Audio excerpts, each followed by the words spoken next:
வணக்கம். இது உங்கள் இசைக்கராஜா போலீஸ் அகாடமி கோவில்பட்டி.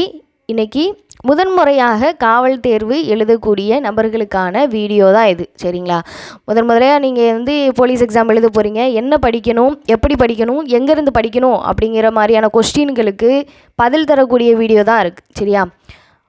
நீங்கள் எந்த தேர்வு எழுதுறீங்கனாலும் முதல்ல உங்களுக்கு பாடத்திட்டம் என்ன அப்படிங்கிறது தெரிஞ்சிருக்கணும். இப்போ போலீஸ் தேர்வுக்கான பாடத்திட்டம் என்ன அப்படின்னு பார்த்தீங்கன்னா, முதல்ல தமிழ் மொழி தகுதி தேர்வுன்னு ஒன்று வைப்பாங்க. சரிங்களா?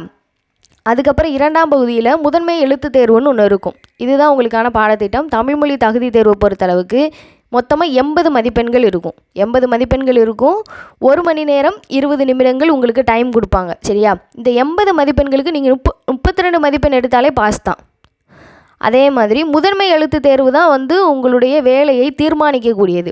இதில் மொத்தம் 70 மதிப்பெண்கள் இருக்கும். இதுவும் 80 நிமிடங்கள் தான். 1 மணி நேரம் 20 நிமிடம். சரிங்களா? 70க்கு இப்போதைய நிலைமைக்கு குறைஞ்சபட்சம் 65க்கு மேலே எடுத்தால் தான், 65க்கு மேலே எடுத்தால் தான் நீங்கள் சேஃப் சோன். சரியா?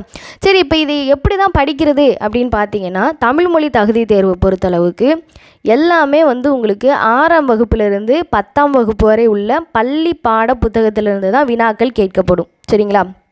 இப்போ நீங்கள் முதன்முறையாக படிக்க போகிறீங்க.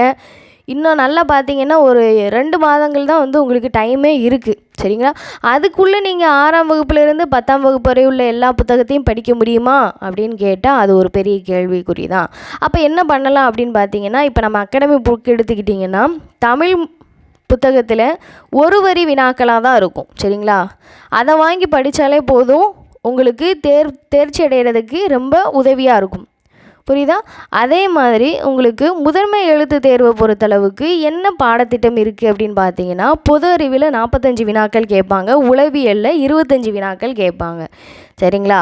பொது அறிவியலில் என்ன படிக்கணும் அப்படின்னு பார்த்தீங்கன்னா, இயற்பியல், வேதியியல், உயிரியல், சூழ்நிலையியல், உணவு ஊட்டச்சத்தியல் இதுவுமே பள்ளி பாடப்புத்தகத்தில் 6ஆம் வகுப்புலேருந்து 10ஆம் வகுப்பு வரை உள்ள பாடப்புத்தகங்களை படித்தா போதும். சரிங்களா? அதுலேயுமே என்ன படிக்கணும் அப்படிங்கிறது இப்போ கடைசி நேரத்தில் நீங்கள் உட்காந்து எல்லாத்தையும் படிக்க முடியாது. நம்ம புக் மெட்டீரியல் பார்த்திங்கன்னா ஃபுல்லாகவே ஒரு வரி வினாக்கள் தான். அது உங்களுக்கு படிக்கிறதுக்கு எளிமையாக இருக்கும். அதனால் அதை நீங்கள் வாங்கி படிச்சுக்கலாம். சமூக அறிவியல், வரலாறு, புவியியல், இந்திய அரசியல், பொருளாதாரம் இதுவுமே 6ஆம் வகுப்பிலிருந்து 10ஆம் வகுப்பு வரை உள்ள பள்ளி பாட புத்தகத்திலிருந்து தான் கேட்பாங்க. சரிங்களா? பொது அறிவு மற்றும் நடப்பு நிகழ்வுகள் இது மட்டும் தினசரி நடப்பு நிகழ்வுகள் நீங்கள் படிச்சிருந்தா, இல்லை கடைசியாக 6 மாதம் வரை உள்ள கரண்ட் அஃபேர்ஸ் நீங்கள் படிச்சிருந்தீங்கன்னா இந்த வினாக்களை நீங்கள் எதிர்கொள்ள முடியும். சரிங்களா? பகுதி 6 சைக்காலஜி எந்தெந்த டாபிக்ஸ்லாம் உங்களுக்கு கொஸ்டின்ஸ் வருது அப்படின்னு பார்த்தோன்னா, தொடர்பு மற்றும் தொடர்பு கொள்ளும் திறன்.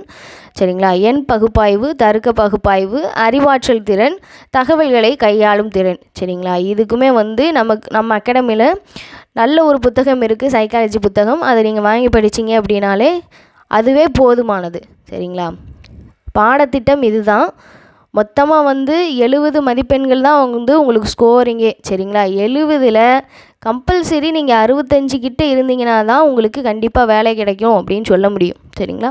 அதனால் படிக்கக்கூடிய நபர்கள் நல்லா இன்னும் 2 மாதம் தான் இருக்குது, கொஞ்சம் அதிகமாக எஃபோர்ட் போட்டு படிங்க. நன்றி.